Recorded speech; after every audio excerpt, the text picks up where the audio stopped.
Alright, hello and welcome back. I'm showing you the reason why I did a few of the modifications I did. Starters, let's talk about why I moved this to here and vice versa.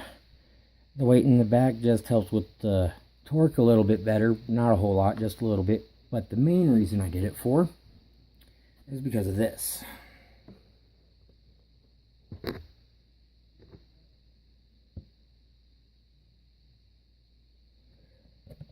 This is not caused by the rear tires. By no means is that caused by the rear tires. That is all the front tires throwing dirt into the back. And seeing as how I do go through the leaves, the stick, the mud, water, etc., etc., I don't want leaves and debris getting in here, giving a chance of starting a fire. I mean, I could smell the dirt cooking off of this thing driving when it was back here.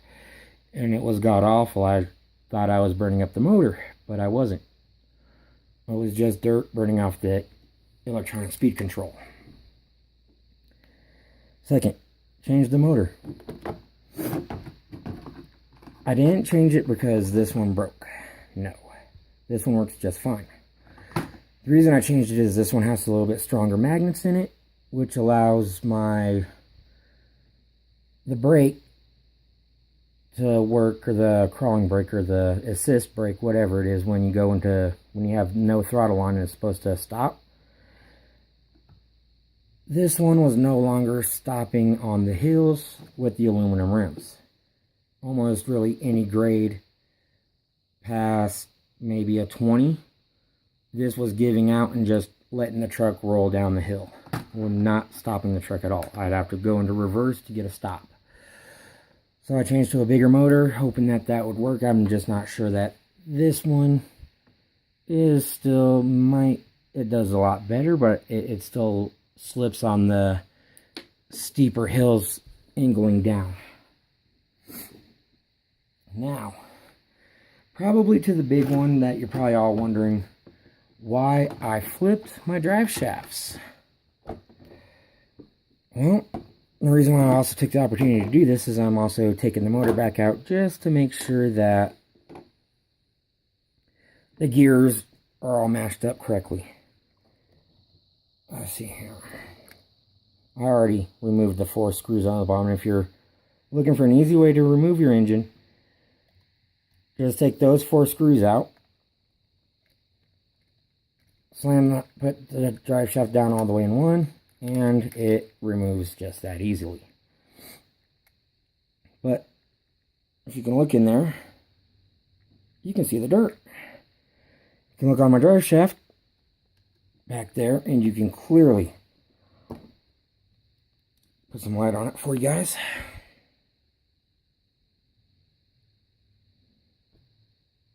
You can see how dirty that drive shaft is now. With it the other direction, there's nowhere for that dirt to go except for further down, further down, further down, further down, further down, until you run out of room and you will no longer have a drive shaft that has any function other than spin. It won't slide into itself. It's also the same reason why I cut a 1/4 inch off of both, is so that my truck would go down like that. And as you can see, with the drive shafts on or off, it's the same amount of articulation. There's 40 weight in both or all my shocks. I did that to also try to minimize the torque when it's driving. I will try to get a better video really close and back on the bumper of it on a full, from a dead stop to a full acceleration for you guys, so you can see how much torque I have now in my truck. But the 40 weight plus putting the battery in the back to give some weight over the rear wheels, which is very important because there's absolutely no weight back here. There's nothing here. And when you have the electronics sitting over it, there's no weight in the back of your truck, which makes it really easy for it to want to flip off of the rocks, which is another reason I did the 40 weight. My truck doesn't bounce on the rocks as much. It's just far more steadier planted, Not to mention when I'm stopped on the rocks and I have the main problem of the torque, which is this tire right here. You're sitting up on the rocks and you got it sit like this and you're rocked over. The second you press the gas, this wants to instantly go up. So if you're sitting on the rocks like this, stopped, and you try to go, the first thing it's going to do is just flip itself off because of the torque. Mine does not flip itself off as much anymore, but that is because of the rims, 40 weight, and where I've placed my battery. The front has enough weight with the servo. On the axle stays pretty much down. Could use a little bit more weight now with the 40 weight, just because when I go over hills and I'm coming off of them sideways,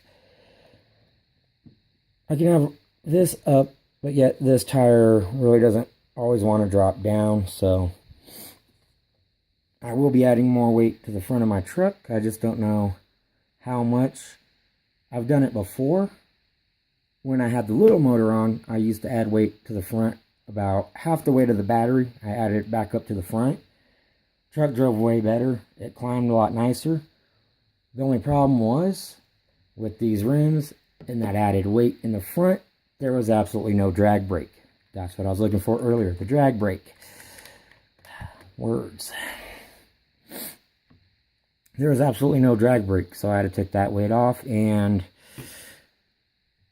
ever since then, even though I got the new motor, I have not added any more new weight to the front, just because I'm wanting to see how well this drag brake will work. I'm just trying to find better hills than what I have in my backyard.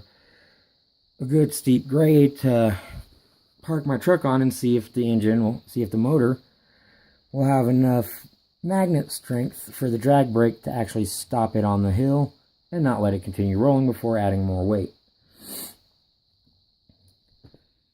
And the reason for flipping my bar instead of cutting or removing my front bar is this body has a lot of movement in it. I've seen it in another video where a guy grabs his truck from the bumpers and he just twists the crap out of his. I want my truck to stay true for as long as possible, so I will not demonstrate twisting the crap out of my truck. But I will mention that I believe the reason that there's so much play in this truck is that this is a beginner rock crawler. And like most beginners, you're going to fall off of a lot of stuff. And instead of you instantly snapping your tires off, they put flex in it. So hopefully when your tire hits the rock and the rest of the truck's going, instead of just ripping your tire off, the truck will give a little bend and flunk on down the hill. And as far as that, I've never really seen my frame bend going over anything. It's always been the shocks, so that's not a big concern.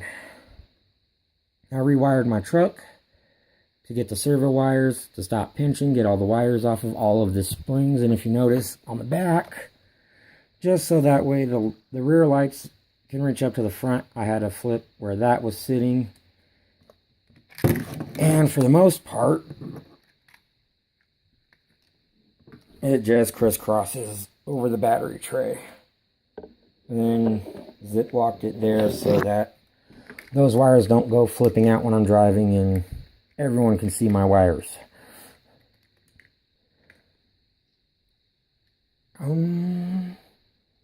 Skid plates, most definitely for this little guy, is a needed. Although the differential casing is small, they put huge lips down here for you to mount a skid plate onto, which just gets it hung up on just about everything it touches. It just does not want to go past it. Most of them, or at least in the front, I believe, they're actually started grinding down because of everything it's been hitting. Now as you can tell, this thing has absorbed quite a bunch of hits. There was a line that was going right here not too long ago, but I smashed that out. And as you can see right up here, there's a ding, which that saved my control arms. Thank you. or it saved my whatevers. That's pretty much all the reasoning for everything I did, is skid plates to slide over the rocks so I don't get bound up because of the skid plate mounts, which are ridiculously shot past. Well, not ridiculous, but they do stand out quite a bit and get hung up on a lot of stuff, especially dirt and everything else. It really just binds up on that. So made the skid plates. And now for what I made my skid plates out of.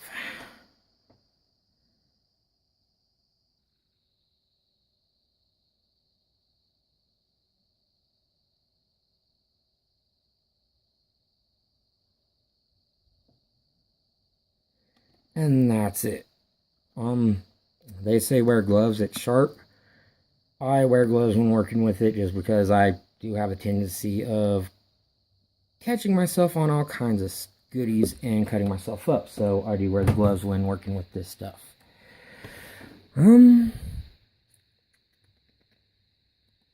That's everything I've done to my truck. I hope this helps anyone out with any problems that they're having, or if anyone's wanting to see how to remove the motor's casing really quickly without having to take apart your whole truck. It's just 4 little screws underneath. And like I said, as long as your drive shafts were cut, you should have absolutely no problem with just rocking it one way. Just rocking it one way, pop off, and then slip out. You shouldn't even have to disconnect your motor unless you're actually taking your motor out, which I'm not taking my motor out.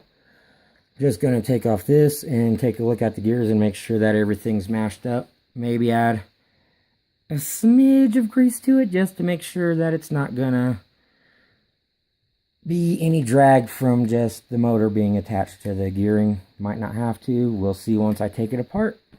Thank you for watching. And like I said earlier before, I hope this helps anyone else out with theirs.